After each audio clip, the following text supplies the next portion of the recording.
and Young Adult Podcast. Welcome to podcast 168. 168. We're rolling here. We're focused. We're rolling. We are, I'm a little depressed. Yeah. I am. Yep. I know. I'm not just depressed. I'm kind of upset. Yeah, I was going to say disappointed. I'm burnt out. It's only Upset. week one. Completely burnt out in week one. You know what's really sad? Oh, tell me. Tell me more about sadness. Last week during the podcast, we were doing our Lions predictions. And we had sent out a text to my dad. Yes. And he didn't respond in time to be on the podcast. But I have pulled up the text that he sent me last week after the podcast was done being recorded. You want to know what he said? Yeah. He said, I'm not sure what to think. I'm thinking it's a blowout loss by 17. He said, I still believe they'll win 11 or 12 games this year, but I think this one goes in the loss category. It was such a loss. And they looked lost in the loss. Yeah. Especially their offense. I don't even know what's going on here. It was just so sad. It's been a sad, well, I'll tell you right now, ever since Ben Johnson went to the Bears, Yeah. I've been a little sad. Yeah. I agree. And it's ruined a lot of my joy for this upcoming season. Right. Then I'm like, okay, I'm going to get a little spark of joy back here in the first preseason game, and it went downhill. Terrible. There was nothing fun about that game. Then the whole preseason was like Bad. just boring and bad. Then you're like, all right, week one, we've been waiting for this. We've been waiting for this. Woo, we're back, baby. And what a flop. What a lame showing. Lame. Yeah. Lame. It was just so lame. It was bad. It was bad. So I have absolutely no clue what to do with this Sunday's game versus the Bears. I have no idea. I do not have my finger on the pulse. I thought I did. Yeah, right.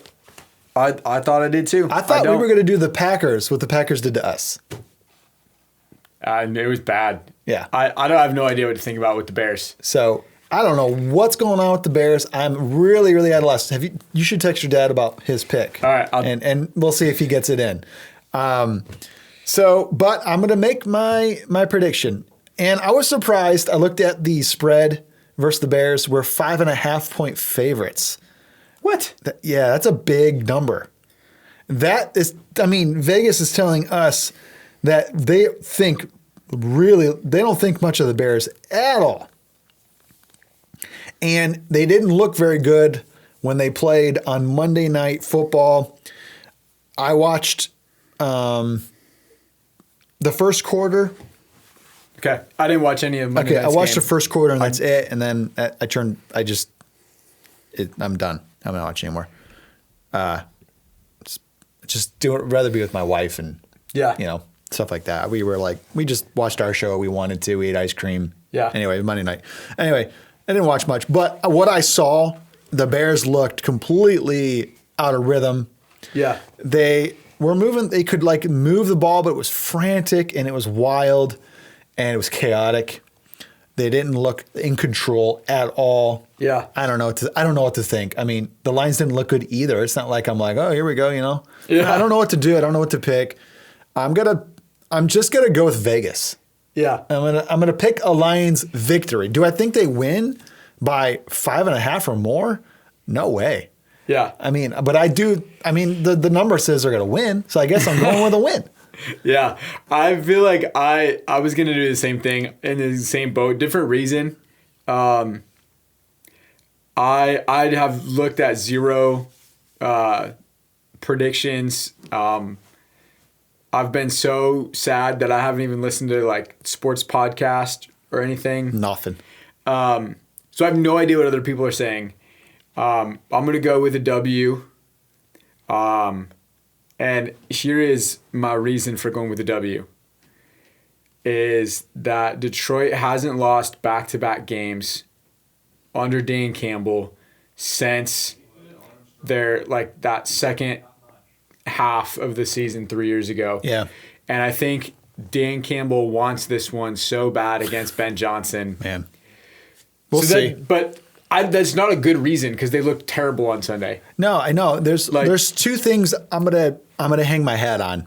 I believe in the yo-yo effect, up, down. Yeah. They were way down. Way down. I think they're going to be up because of that. Then our run defense was pretty good. It was pretty good. Josh Jacobs is a fantastic running back. We held him to 3.5 yards a carry. Yeah. And their running backs are not as good as Josh Jacobs. Yep. And so I'm just thinking the run game. I can hang my head on two things: the yo-yo effect and the run defense. That's it. That's all I can do. I didn't see anything else that I could hang my head on for the whole entire game. No. So if it goes like it went last week, we're going to lose. Right. So we've got to make major improvements. 100%. We need a new offensive interior line anyway. All right. Which actually, this rolls in quite nicely into our actual podcast It today. rolls in perfectly. Okay. We are going to talk about this dirty little word called expectations. Expectations. And this ruins people's lives. Sure Expectations. There were a lot of expectations about the Lions this year. Yep. Because of that, this game has killed me. Yeah. And I heard last year, Okay. there were some ex-football players warning fans about expectations.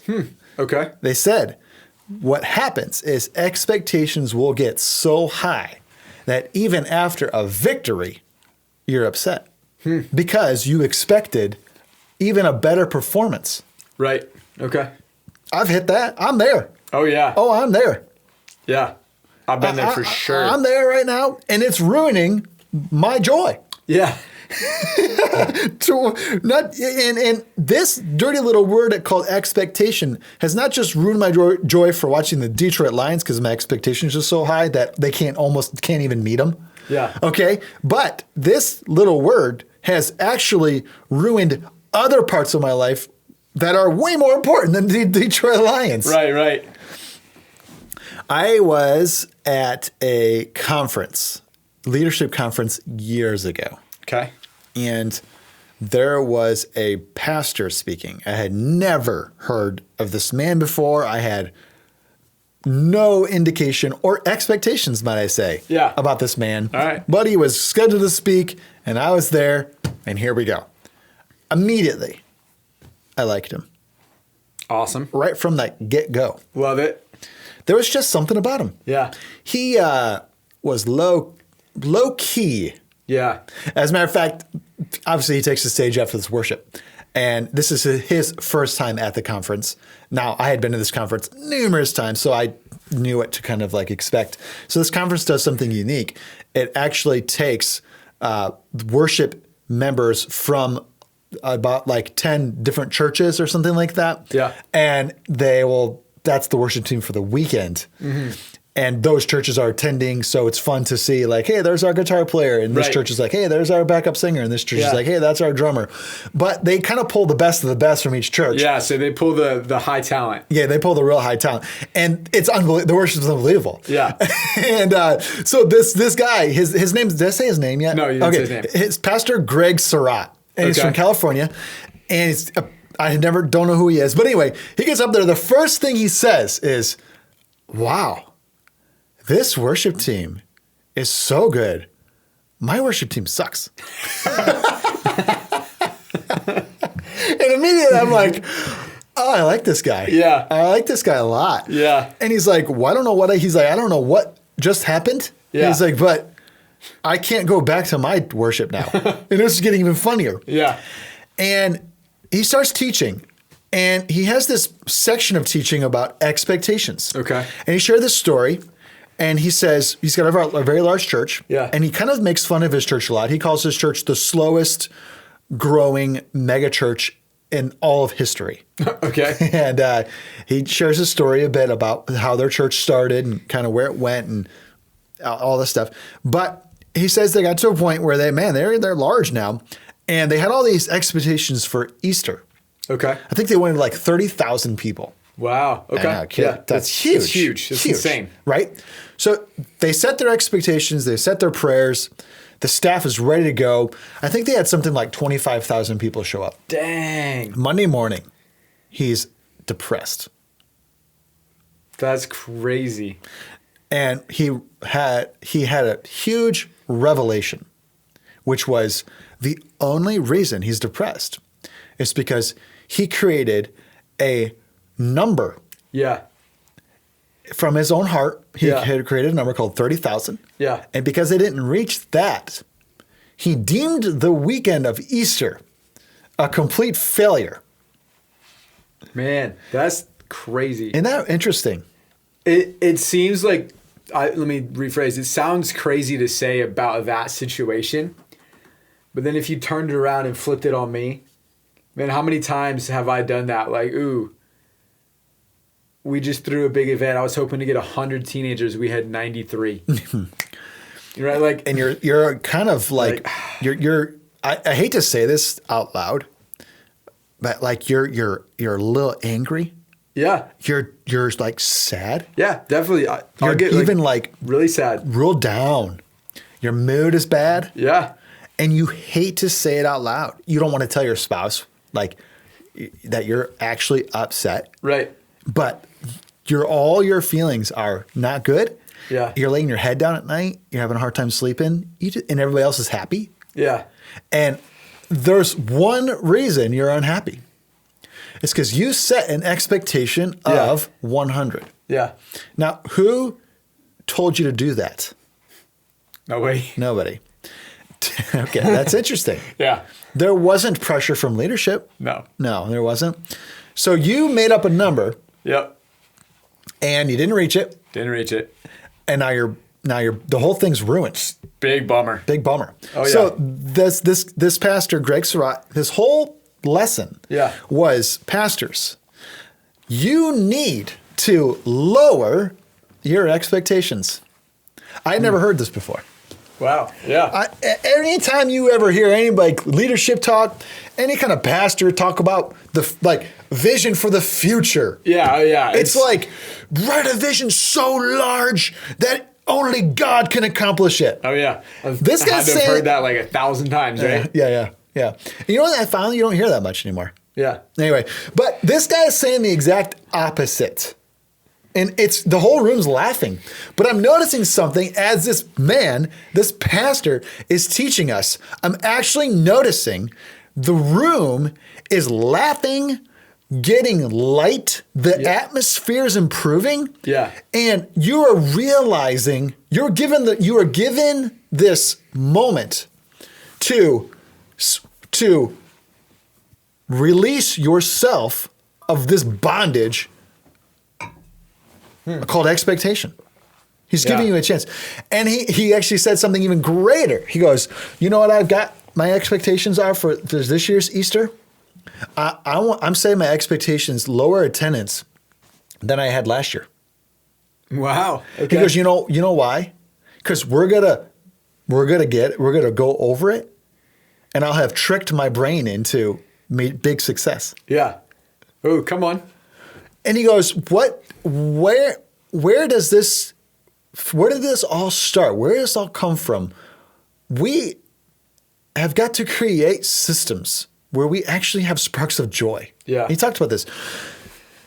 And this can apply to so many areas of life. Mm-hmm. I would say we should apply this kind of routine to almost every area of our life. Mm-hmm. And this just might be, a hot take, but I'm not sure. But think about it. I'm thinking about it. What about you go to the gym, Yeah. you're like, okay, my expectations this week is just to get to the gym one time.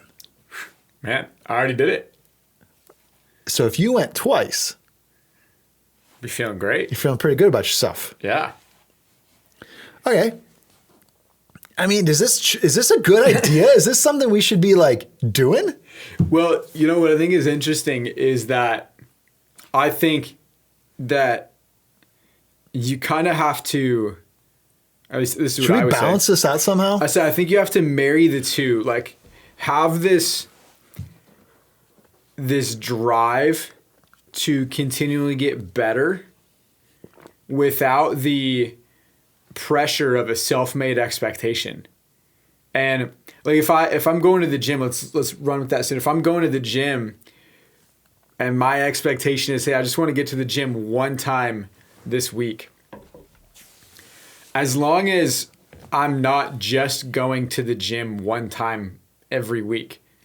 You know, like you're never going to build muscle going to the gym one time a week. I don't think you can. I mean, unless you spend, your one time a week, you're there for 12 hours, maybe. Yeah, I think then you would actually. Yeah, you're right. But like, nobody's doing that. So if you want to see growth, like, if you want your muscles to get bigger, you have to do more than 1 hour. But if you're like, hey, this is where I'm going to start and I'm going to try to beat this every week. But I need to do like minimum this, like this is my expectation is to do this, but I'm going to try to beat it.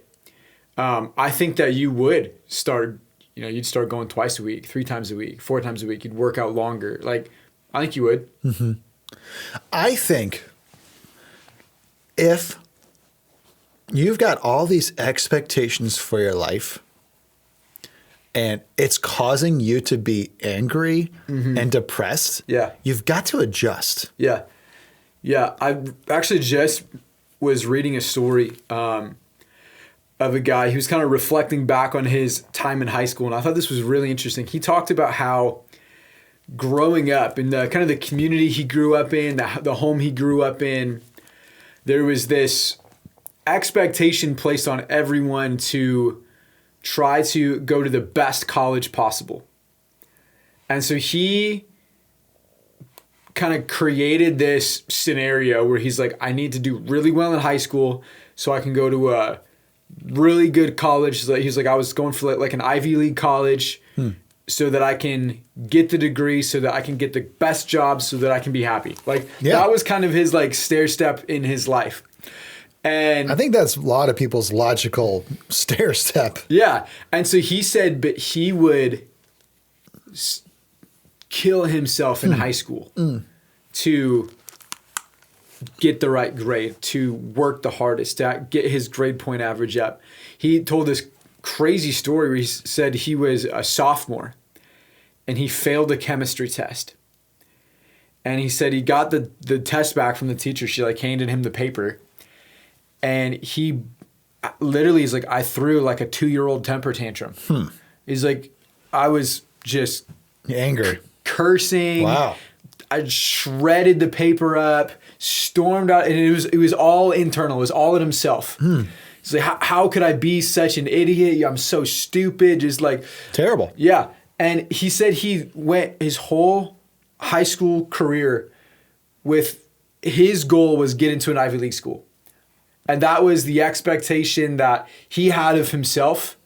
It didn't, like, nobody else was like, you need to do this, but this was the expectation he had of himself. There was maybe some pressure from outside, but like, nobody said you should throw a temper tantrum if you get an F. Like, that was all his own pressure. And he said he was miserable. Yeah. He said, I went through all of high school miserable.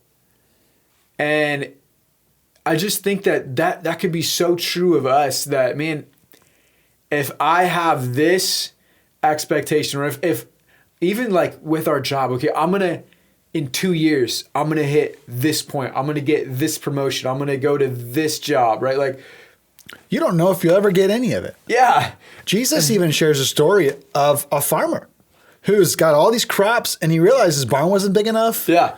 So he's like, I'm going to build bigger barns and he done all this he's going for it. Yeah. And then he never took care of his own personal soul. Yeah. He never asked the Lord. I think this is really the biggest point of this parable that Jesus tells us. This man never stopped to just ask God, Lord, what do you want with my life? Yeah. And instead, he just pushed and pushed and pushed, never took care of his soul, never once acknowledged God, and he died, and his soul was held accountable. Yeah. And he didn't measure up. Yeah.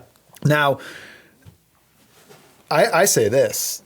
I mean, we're just thinking this out. I don't know if we're on the right track. I don't know if we're helping anybody or not.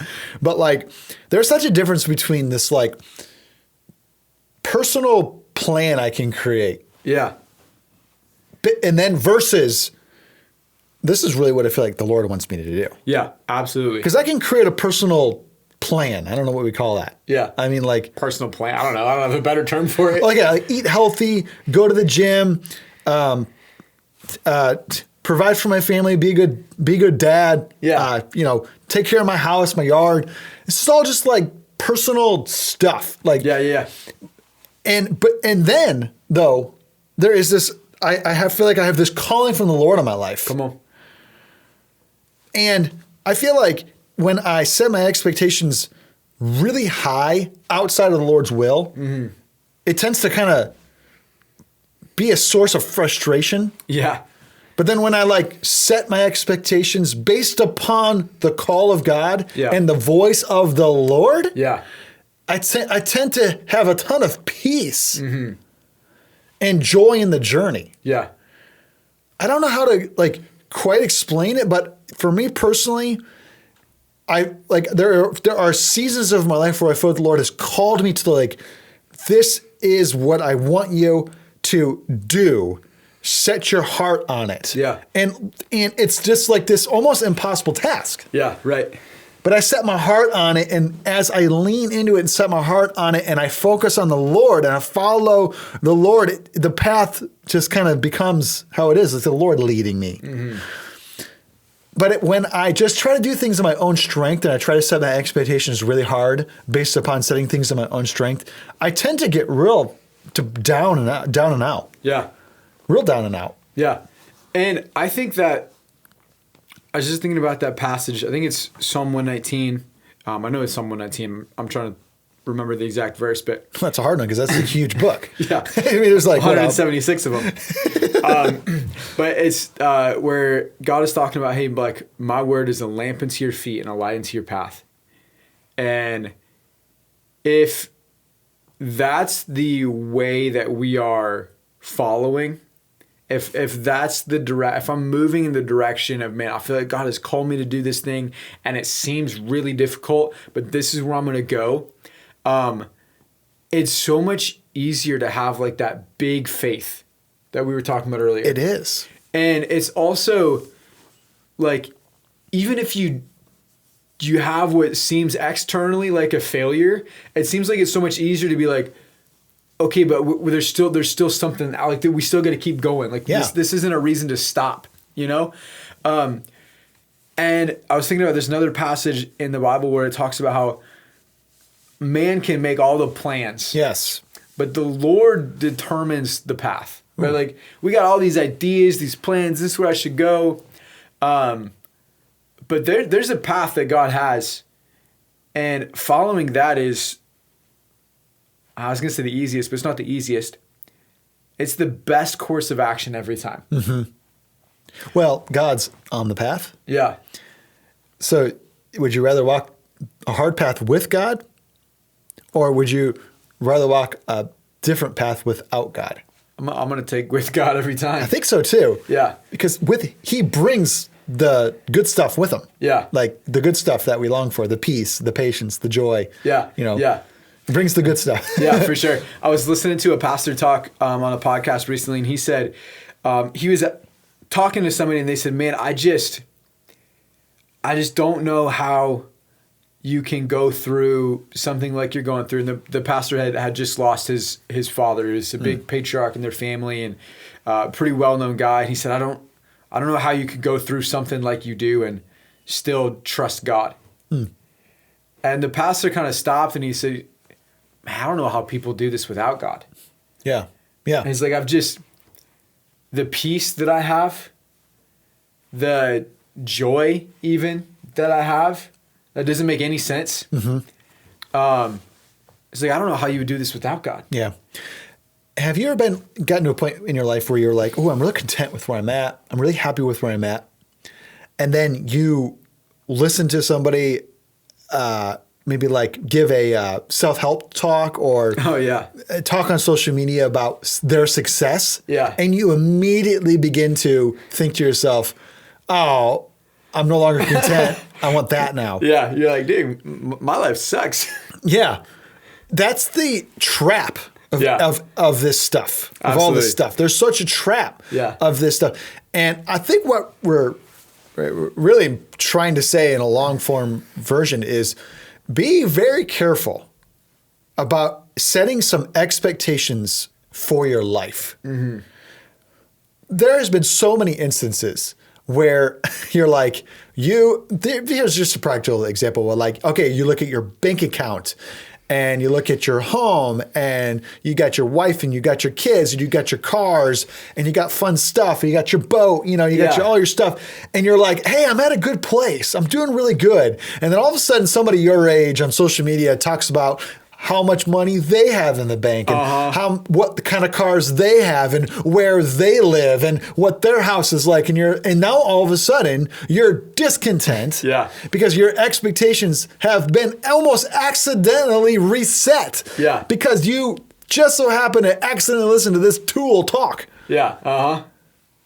That's kind of the trap of all this stuff. Yeah. And I think if people are honest, almost everybody listening's been there. I think so too. Yeah.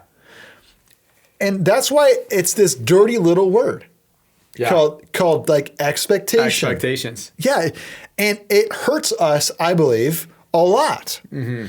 And it's funny, but it hurts and it helps. Yeah. Well, I think one of the things that the biggest area that it helps, we've touched on this with multiple different stories and example, but I'm just going to kind of call it out, is it makes you look at the stuff that is good and you almost look right past it.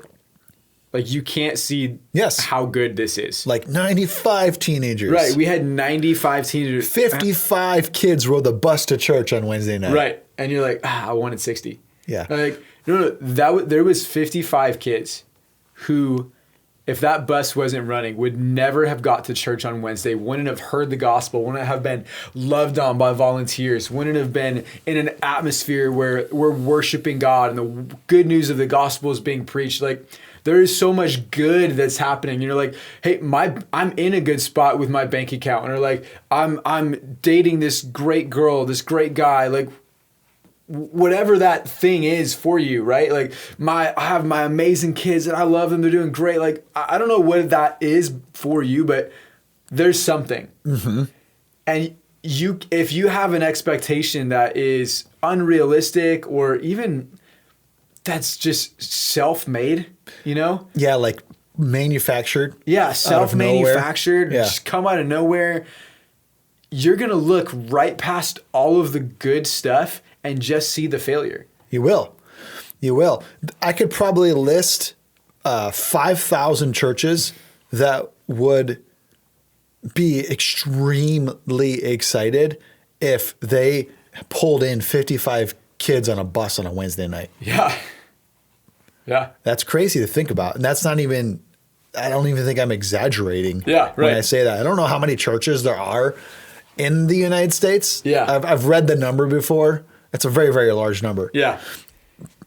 I could easily go through like the directory. Yeah. And just be like, name off all the churches, all the small churches, even big churches that don't have a bus ministry. Right. They're awesome churches, but like there's so many children's pastors and youth pastors out there. It'd be like, that would be amazing if we had a bus ministry that was just hauling in students for me. Right. Like, are you kidding me right now? Yeah. Yeah. It was like unbelievable. Yeah. And we got that. Yeah. I mean, we work hard for it, obviously. It doesn't come easy. Right. And it doesn't come without prayer. But like, we can't just live our life looking past all the good stuff we have. Yeah.